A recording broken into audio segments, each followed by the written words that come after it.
you guys take a break after a race and you sit down and you analyze all your data, do you then get together with your colleagues at BMW and think about how to evolve the architecture? Oh, for sure. Yeah, I mean, there's a lot of problem identification and then resolution. So we're keeping a list of issues as we find them, and obviously we're trying to repair them here, and then anything that happens gets reviewed with BMW Motorsport after the event so they can understand the whole range of problems, if any, and start to develop countermeasures more long term. I mean, obviously we're in the field here in the trenches trying to fix any issue that comes up firsthand. But then they've got to look longer term. Hey, is there an architecture issue? Is there something else in the electronics or the mechanical side of the car that they can redesign to avoid that problem in the future?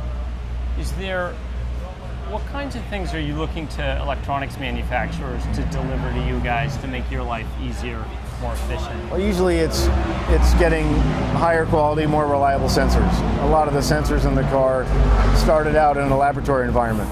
Then you put them on a race car with a high vibration, high temperatures, a lot of impacts, and those sensors fail. And so you're constantly looking for parts that are durable enough. You know, usually more military standards are required and stuff that's more robust to the race car environment, which is quite tough. Now, is your engineering team at a point where you actually design some of the subsystems here, or do you basically take commercially available subsystems and optimize them, or is it done at the BMW racing team level? Well, on the electronic side, most of it has been sourced from racing level electronic suppliers who are used to providing this quality of parts to exist in this environment. But we get involved as a team with a lot of input to BMW Motorsport on suggesting developments in any system, electronics, mechanical, aerodynamics, thermodynamics. And then if we can handle that upgrade within the team, we will, or if they can handle it, they'll take it on. So we'll parse those out depending on who's got the most resource. You know, usually the shorter term problems we can get on right away, and then the bigger issues that might be part of a redesign over the winter, you know, they'll focus on those. So right now, here we are in the middle of the season, and we're working hard to identify the improvements list for next year so that we get those in place and there's enough time to get those to mature and get on the car. Right. And then obviously we've got to, as they come out, we've got to test them, make sure they're okay before we put them into the racing environment next year. How big is your engineering team? Our engineering team at Rahal Letterman Lanigan is pretty small. It's about 5 of us.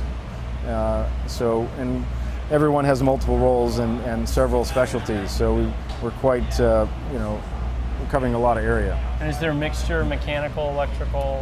Yep. More mechanical than electrical, but some of each. And you know, you've got to think about whether it's a thermodynamic problem or a mechanical problem, or is it a materials problem, or you know, you've got to be able to do that forensic based on your experience to get to the bottom. And obviously, if there's an issue that's beyond the capability we have, we'll send parts back to Germany to go into their metallurgical lab or in with their electronics experts to try and diagnose exactly what happened.